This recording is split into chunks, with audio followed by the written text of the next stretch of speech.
الحمدللہ رب العالمین والصلاة والسلام علی خاتم الانبیاء وسید المرسلین وعلی آلہ وصحبہ اجمعین، اما بعد۔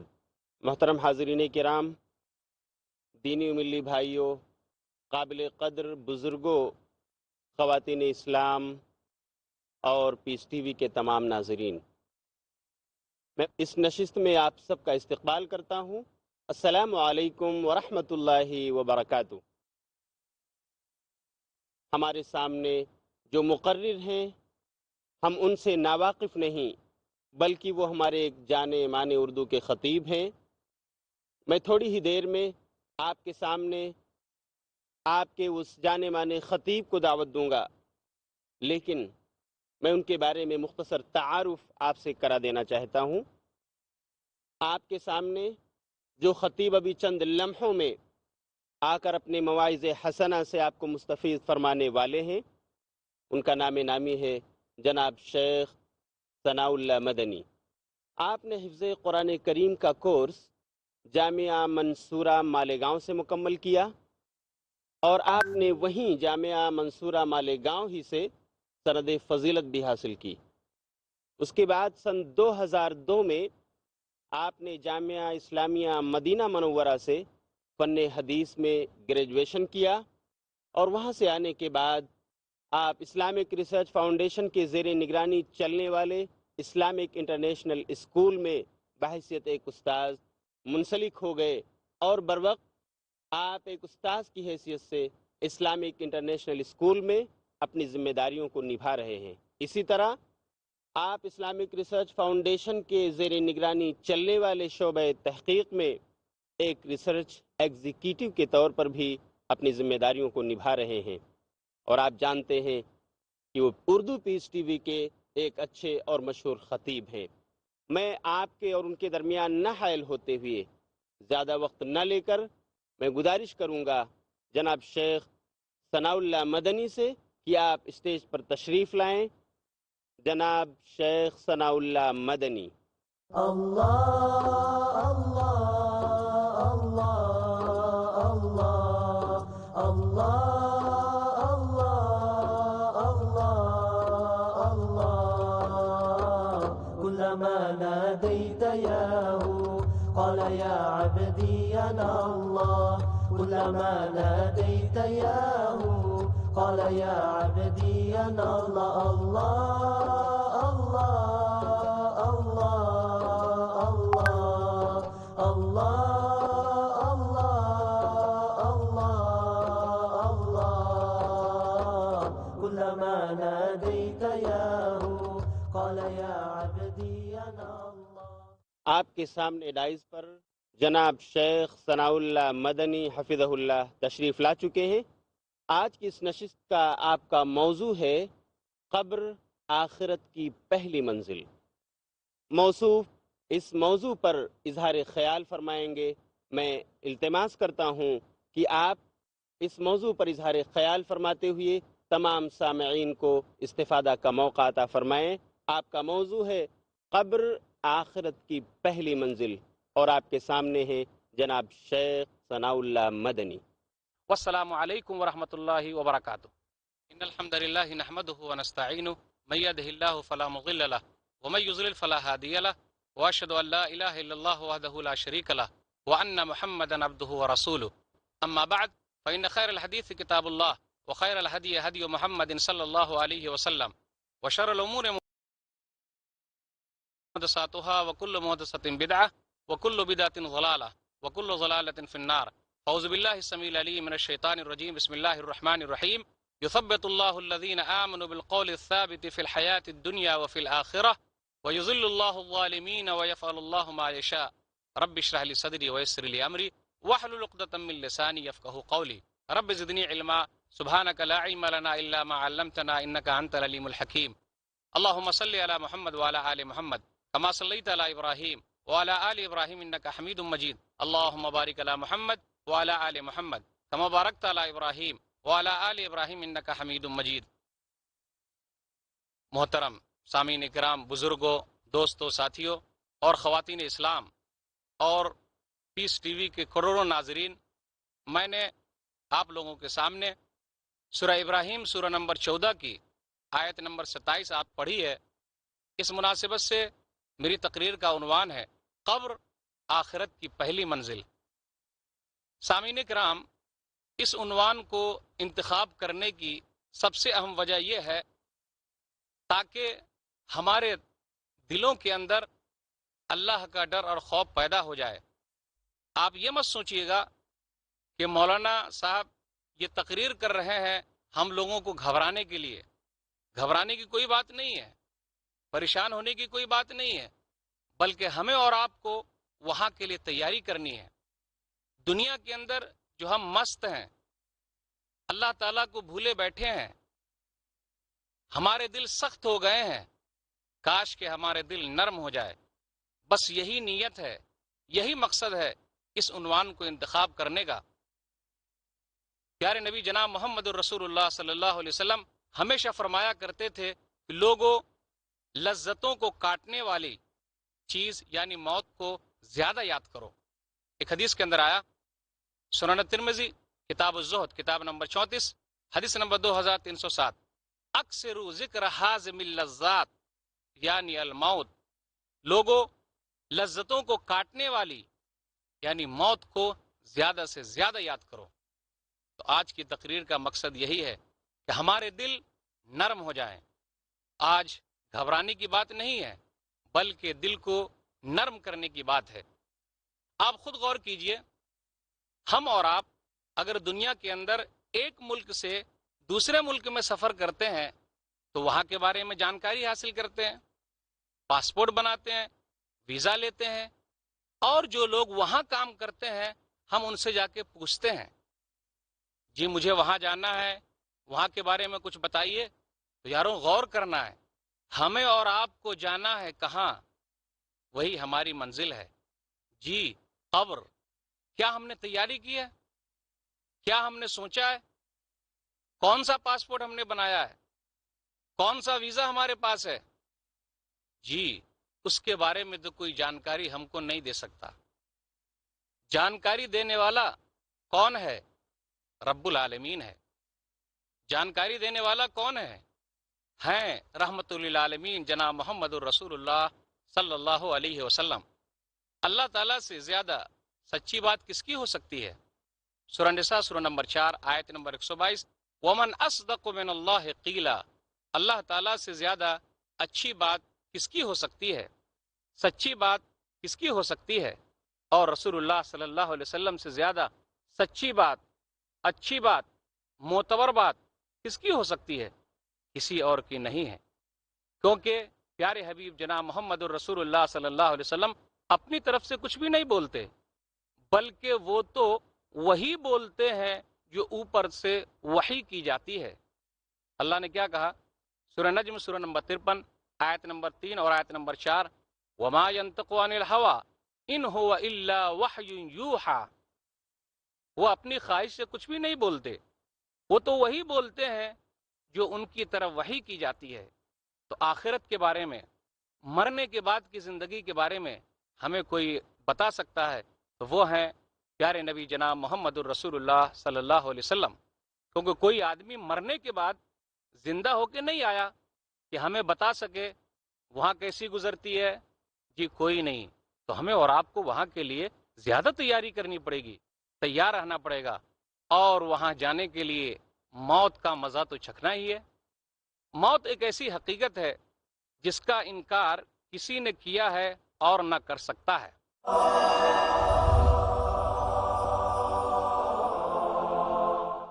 دنیا کے اندر دوسری چیزوں میں لوگوں کے درمیان اختلاف تو ہو سکتا ہے، یہاں تک کہ کچھ لوگوں کے درمیان اللہ کے بارے میں اختلاف ہے، کچھ لوگ اللہ کو نہیں مانتے نعوذ باللہ، لیکن موت ایک ایسی حقیقت ہے جس کے بارے میں کسی کے درمیان کوئی اختلاف نہیں، یہاں تک کہ ان کے درمیان بھی اختلاف نہیں ہے جو لوگ اللہ تعالیٰ کو نہیں مانتے۔ تو پتہ چلا موت ایک ایسی حقیقت ہے جس کا انکار کسی نے کیا ہے اور نہ کر سکتا ہے۔ اس لیے اللہ تعالیٰ نے کیا کہا؟ سورہ آل عمران سورہ نمبر 3 آیت نمبر 185، سورہ انبیاء سورہ نمبر 21 آیت نمبر 35، سورہ عنکبوت سورہ نمبر 29 آیت نمبر 57، کل نفس ذائقۃ الموت، ہر نفس کو موت کا مزہ چکھنا ہے۔ موت سے کس کو رستگاری ہے، موت سے کس کو رستگاری ہے، آج وہ تو کل ہماری باری ہے۔ تو یاروں اس تقریر کا مقصد یہی ہے کہ آج وہ گیا، کل مجھے جانا ہے، اور میں کیا لے کر جانے والا ہوں۔ سبھی لوگ چلے گئے، اچھے لوگ بھی چلے گئے، برے لوگ بھی چلے گئے، اور آئندہ بھی جاتے رہیں گے۔ سبھی کو یہاں سے چلے جانا ہے، نہ نبی رہے، نہ رسول رہے، نہ بزرگ رہے، نہ پیر رہے، کوئی بھی نہیں رہے۔ اچھے لوگ بھی چلے گئے اور برے لوگ بھی چلے گئے، سب کو یہاں سے چلے جانا، اس لیے وہاں کی تیاری کرنی ہے۔ یہاں تک کہ بنی نوع انسانیت کے سردار، نبیوں کے سردار، انسانوں کے سردار جناب محمد الرسول اللہ صلی اللہ علیہ وسلم بھی اس دنیا سے چلے گئے۔ اللہ نے کیا کہا؟ سورہ زمر سورہ نمبر 39 آیت نمبر 30، انک میت وانہم میتون، بے شک آپ بھی مرنے والے ہیں جیسا کہ وہ لوگ مرنے والے ہیں۔ اللہ تعالیٰ نے ایک جگہ تو ایسا کہا، سورہ انبیاء سورہ نمبر 21 آیت نمبر 34، وما جعلنا لبشر من قبلک الخلد افئن مت فہم الخالدون، ہم نے آپ سے پہلے کسی بھی انسان کے لیے ہمیشگی نہیں رکھی ہے کہ آپ چلے جائیں گے، آپ مر جائیں گے تو کیا وہ لوگ ہمیشہ رہیں گے؟ آپ غور کیجئے، جب نبی صلی اللہ علیہ وسلم دنیا سے رخصت ہو رہے ہیں، صحابہ کرام کے درمیان کس طریقے سے گھبراہٹ ہے۔ حضرت عمر بن خطاب جیسا انسان نبی صلی اللہ علیہ وسلم کے موت کے بارے میں کس طریقے سے تذبذب کا شکار ہے۔ بات سمجھ میں نہیں آ رہی ہے؟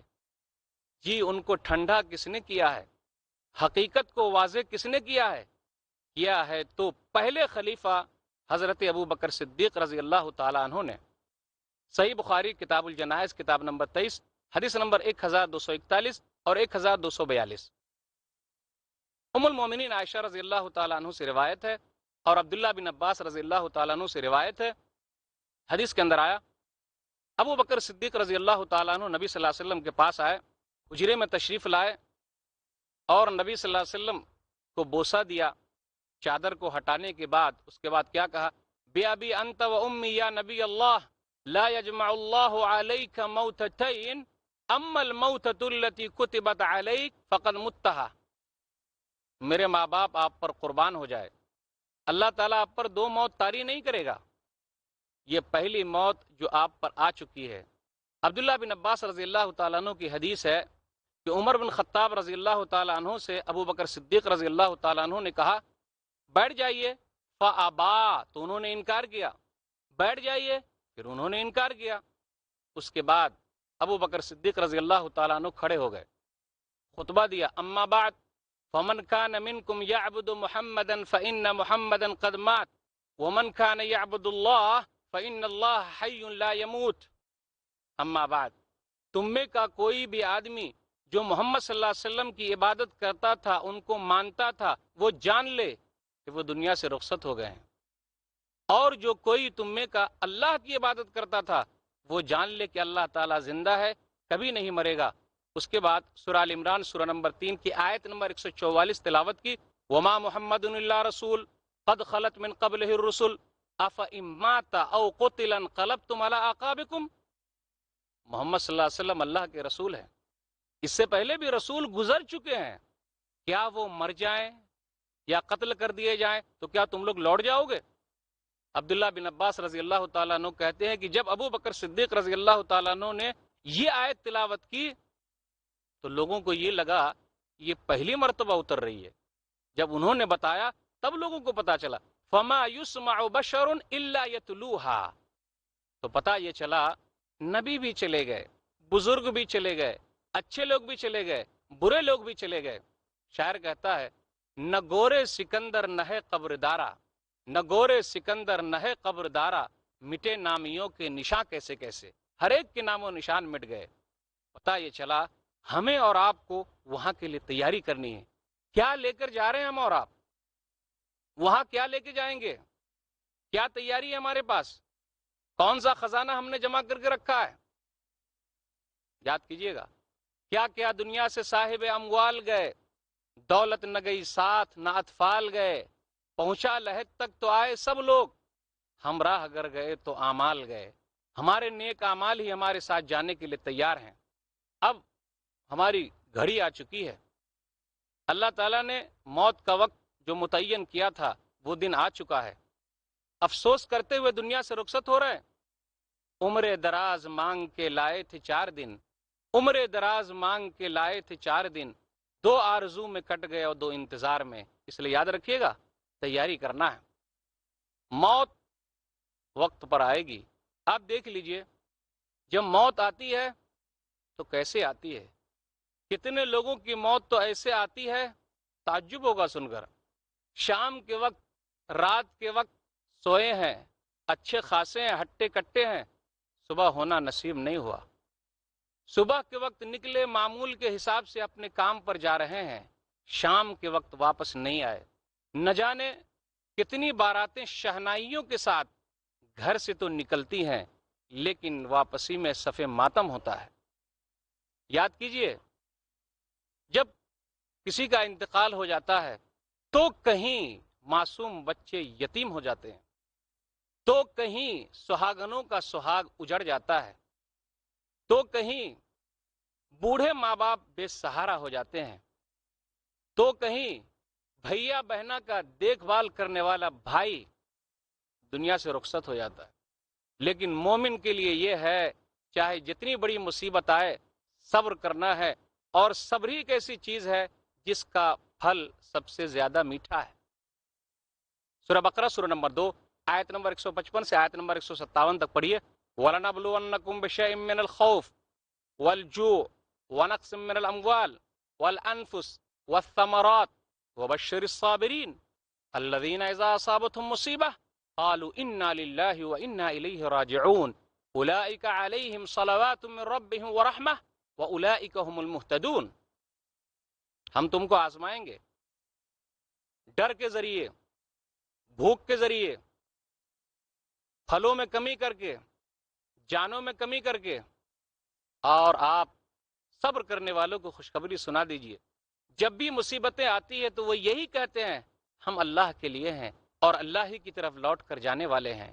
ان لوگوں پر ان کے رب کی طرف سے رحمتیں ہیں، نوازشیں ہیں، اور یہی لوگ ہدایت پر ہیں۔ تو مومن آدمی ہر حال میں صبر کرتا ہے، آہو بکا نہیں، سینہ کو بھی نہیں، بال نوچنا نہیں، دائرے میں رہ کر اپنے غم کا اظہار کرنا ہے۔ ٹھیک ہے دنیا سے رخصت ہو رہے ہیں، ارے روح نکل رہی ہے، کس حالت میں نکل رہی ہے؟ آدمی اگر نیک ہے، غور کیجئے گا، یہ منظر بیان کرنے کا مقصد صرف یہی ہے ہمارا دل ذرا نرم ہو جائے۔ دنیا سے رخصت ہو رہے ہیں، آدمی اگر نیک ہے تو روشن چہرے والے فرشتے آتے ہیں۔ اللہ سے دعا کیجئے اللہ تعالی ہم لوگوں کے پاس بھی ایسے ہی فرشتے کو بھیجے، آمین۔ روشن چہرے والے فرشتے آتے ہیں، سورج کی طرح چمک رہا ہے ان کا چہرہ، عطر میں بھگایا ہوا ہے کفن، ریشمی کفن لے کر آئے ہیں، آتے ہی سلام کہتے ہیں، سلام کہنے کے بعد روح سے کہتے اے نیک روح نکل جا، اللہ کی بخشش کی طرف چل۔ روح جو ہے نکلتی ہے جسم سے اسی طرح جس طریقے سے مشکیزے میں سے پانی آسانی کے ساتھ نکل جاتا ہے۔ پانی کا مٹکا جانتے ہیں نا؟ پانی کا مٹکا کس طریقے سے ہم اگر الٹا کر دیں تو پانی نیچے سے نکل جاتا ہے، اسی طریقے سے مومن آدمی کی روح آسانی کے ساتھ نکل جاتی ہے۔ فرشتے کفن میں لے لیتے ہیں، چلتے ہیں اوپر، جس آسمان پر پہنچتے ہیں خوش آمدید ہی ہے، مبارکبادی ہے، اور علیین میں جگہ مل گئی ہے۔ اللہ نے کیا بیان فرمایا؟ سورہ نحل سورہ نمبر 16 آیت نمبر 32، الذین تتوفاہم الملائکۃ الطیبین یقولون سلام علیکم ادخلوا الجنہ بما کنتم تعملون۔ اور فرشتے ان کو وفات دیتے ہیں، ان کو مارتے ہیں، نیک لوگوں کو مارتے ہیں، تو اس وقت سلام کہتے ہیں اور کہتے ہیں جو عمل تم کر رہے تھے اس کے بدلے جنت میں داخل ہو جاؤ۔ تو یہاں غور کیجئے گا، عمل شرط ہے، عمل شرط ہے، جب تک عمل نہیں کریں گے کام بننے والا نہیں ہے۔ اس کے مقابلے میں جو کافر ہیں، منافق ہیں، شک کرنے والے ہیں، ظالم ہیں، ان کا کیا ہوگا؟ ان کا کیا ہوگا؟ فرشتے آتے ہیں سیاہ چہرے والے، کالے چہرے والے، بدبودار کفن لے کر آتے ہیں، چہرے پر مارتے ہیں، چہرے پر مارتے ہیں، پیٹھ پر مارتے ہیں، روح سے کہتے روح نکل، روح نکلتی نہیں ہے، اندر گھس گھس کر روح کو نکالتے ہیں۔ والنازعات غرقا، سورہ نازعات سورہ نمبر 79 آیت نمبر 1، اندر ڈوب ڈوب کر روح کو نکال رہے ہیں۔ پیارے حبیب جناب محمد الرسول اللہ صلی اللہ علیہ وسلم بیان فرماتے ہیں کہ کس طریقے سے روح نکالی جا رہی ہے۔ مسند احمد میں اس کا تذکرہ ہے کہ لوہے کی سلاخ آپ لیجئے اور لوہے کی سلاخ میں گیلی اون کو لپیٹ دیجئے، اور لپیٹ دینے کے بعد پنجہ ہو لوہے کا اور اس میں گیلی اون لپیٹی ہوئی ہے، تو کیا آپ آسانی کے ساتھ نکال سکتے ہیں اون کو؟ نہیں نکال سکتے، کیونکہ پنجے کے اندر جو لپٹی ہوئی ہے اون وہ نکل ہی نہیں رہی ہے، وہ بھی گیلی ہے۔ انتہائی تکلیف کے ساتھ روح نکالی جاتی ہے۔ اللہ سے دعا کرے کہ اللہ تعالی ہم لوگوں کو ایمان پر ثابت قدم رکھے اور ایسے فرشتے سے ہمارا واسطہ نہ ہو۔ سورہ انفال سورہ نمبر 8 آیت نمبر 50، وَلَوْ تَرَى إِذْ يَتَوَفَّى الَّذِينَ كَفَرُوا الْمَلَائِكَةُ يَضْرِبُونَ وُجُوهَهُمْ وَأَدْبَارَهُمْ وَذُوقُوا عَذَابَ الْحَرِيقِ۔ اور اگر آپ دیکھ لیں کہ جب فرشتے روح نکال رہے ہیں کافروں کی تو چہرے پر مار رہے ہیں، پیٹھ پر مار رہے ہیں، اور کہتے ہیں کہ دردناک عذاب میں، جلنے والے عذاب کا مزہ چکھ لو، دردناک عذاب کو چکھو۔ تو یاد رکھیے گا روح نکلنے کا وقت بھی کافی اہم ہوتا ہے۔ اگر نیک لوگوں کو تکلیف ہوتی ہے تو سمجھ جائیے کہ اللہ تعالیٰ ان کے درجات کو بلند کر رہا ہے، اللہ تعالیٰ ان کے درجات کو بڑھا رہا ہے۔ چلیے جنازہ تیار ہو چکا ہے، لوگ لے کے جا رہے ہیں، کندھا دے رہے ہیں، وہیں جانا ہے۔ دنیا کے اے مسافر منزل تیری قبر ہے، دنیا کے اے مسافر منزل تیری قبر ہے، طے کر رہا ہے جو تو 2 دن کا یہ سفر ہے، چلنا ہے۔ وہی کالی کوٹری ہے، تنہائی کا گھر ہے، کوئی لائٹ نہیں ہے، کوئی پنکھا نہیں ہے، ماں باپ نہیں ہے، بال بچے نہیں ہے، کوئی غم کو بھلانے والا نہیں ہے، غم کو بانٹنے والا نہیں ہے۔